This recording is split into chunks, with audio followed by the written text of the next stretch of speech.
ఇదంతా దేవునిదండి, దేవునిది.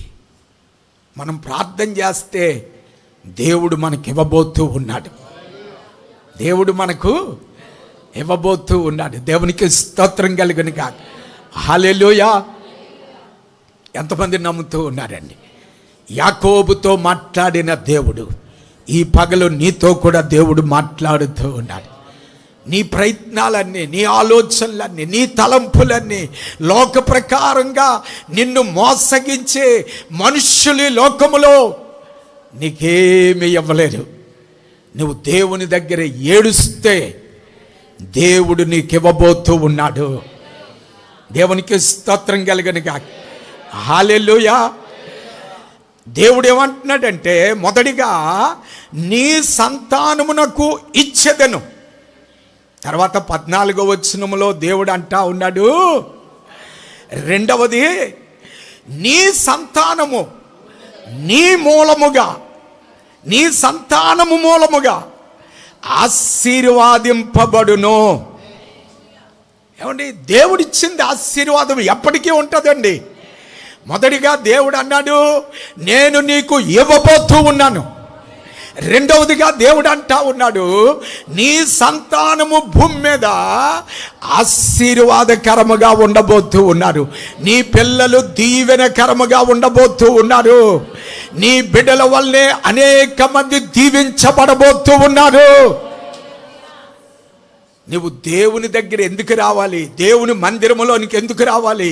నీ మనస్సు ఎందుకు మారాలి అంటే, యాకోబు ప్రార్థన చేస్తూ ఉన్నాడు, ప్రభువా నేను ఒంటరిగా బయలుదేరాను ప్రభువా, ఇప్పటి వరకు నేను మోసం చేస్తూ జీవించాను ప్రభువా, ఇక నా జీవితము ఈ విధంగా కాదు ప్రభువా, నీ సన్నిధిలో నేను మారాలి ప్రభువా అని ప్రార్థన చేస్తూ ముందుకు వెళుతూ ఉన్నా యాకోబు జీవితంలో ఒక జవాబు వచ్చిందన్నమాట అండి.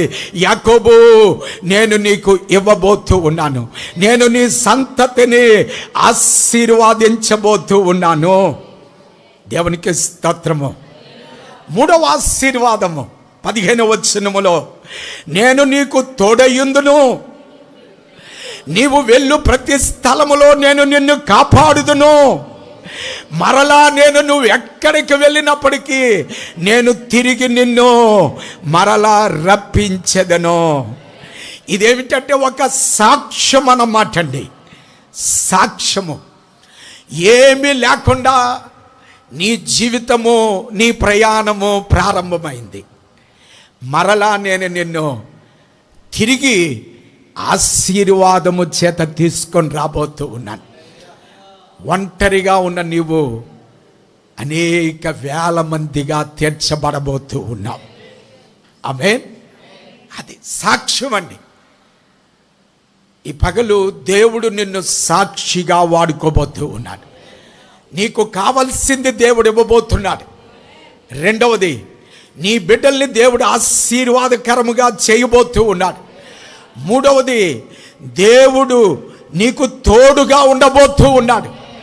నాలుగవది, దేవుడు నీ ప్రయాణములో నీకు కాపుదల ఇవ్వబోతూ ఉన్నాడు. ఐదవది, దేవుడు నిన్ను సాక్షిగా నిలవబెట్టుకోబోతూ ఉన్నాడు. ఈ 5 కూడా నీ బుర్రలో పెట్టుకోవాలండి.